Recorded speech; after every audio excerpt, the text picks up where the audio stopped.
Bai, Iker, bigarren galdera ez. Mercosur, merkatu globalean Europak egiten duen akordio edo apustu moduko bada. Agian oraingoa ez da momentua, Iruñako Volkswagen eta Gasteizko Mercedes faktorietan enpresa komiteek, buruek, modu batean edo bestean bertoko elikagaien aldeko apustu egitekoa. Hau da, esan nahi dudana ez, makroekonomian hartzen diren erabakiak, neurri batean bada ere ezin dira mikroekonomian aritu konpondu. Ekonomia lokalak ez du auker hori eskaintzen? Dudarik gabe, azkenean Euskal Herria ez da gai ekoizteko konsumitzen ditugun produktuak. Hau da, daukagun ekoizteko gaitasuna mugatua da. Beraz, badaukagu konsumitzeko gaitasuna. Eta kanpotik etortzen diren produktuak badakigu kasu askotan lan baldintzak ez direla berdinak, badakigu ekoizteko sistemak eta erabiltzen diren produktuak berez hemen ez daudela onartuta. Hau da, hemengo produktua dauko kalidade bat ezaguna. Beraz, berezkoa izan beharko luke bertako produktua konsumitzeko gaitasuna izan beharko lukela gure lurraldeak. Indatorren aldaketa guztiekin eta demaz, hitz egiten ari gara jendeak soldata desente bat daukala gaitasuna horretarako. Asuntoa da ze lehentasun hartu dugun gizarte bezala. Hartu baldin baditugu lehentasunak bidaiatzea, ero kanpora jatera irtetzea, edo kotxe berri bat erostea behin da berriro, gure elikadura ez baldin bada gure lehentasunetariko bat, gure esportzua ez da egongo hortan.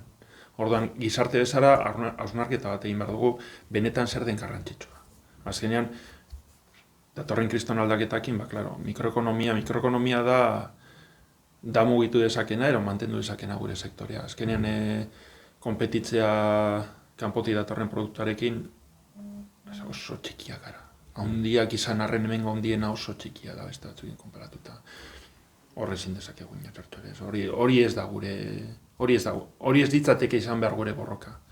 Gu ez gara Mercedes bat, eta ez gara izango inoiz Mercedes bat. Mercedes bat konpetitu dezake munduan, gu ez. Euskal Herriko lur guztiak zen badira, oso gutxi. Eta ero jartzen ditugu biren eskutan, ero inoiz ez dugu izango Argentina, ero Estatu Batuak, ero Brasil, ero Australia, ero Nueva Zelandako lehen sektoreak daukan tamaina. Ez que, oso txikiak. Eta hausnarketa egin behar dugu, benetan dependentzian nahi dugun horren bestekoa izatea kanpoko elikadurarena.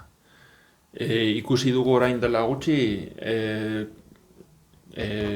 barku bat gurutzatu zen el Canal de Suez, Evergreen erolakon bat, eta mundua gelditu egin zen.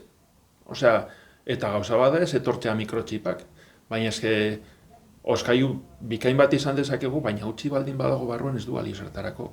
Eta baldin bazoaz dendara, ez baldin baduzu aurkitzen, ez da, nahi duzun destornilladorea, ero nahi duzun telebista, ero nahi duzun ez dakizer, bueno, 15 egun barru ez da gertatzen ezer. Baina baldin badago eta ez baldin badago esnerik, ez baldin badago arrotzarik, ez baldin badago ogirik, horrez duzu gontako denpora asko bidena moden, eta bakoitzak erabaki beharko du zeintzu diren bere lehentasunak. Nik argi daukat janaria dela lehentasun bat. Eta hor lehen sektorea da. Hor ez dira tornilloak, hor ez dira kotxeak, hor ez dira lavadorak. Ondo, eskerrik asko, Iker.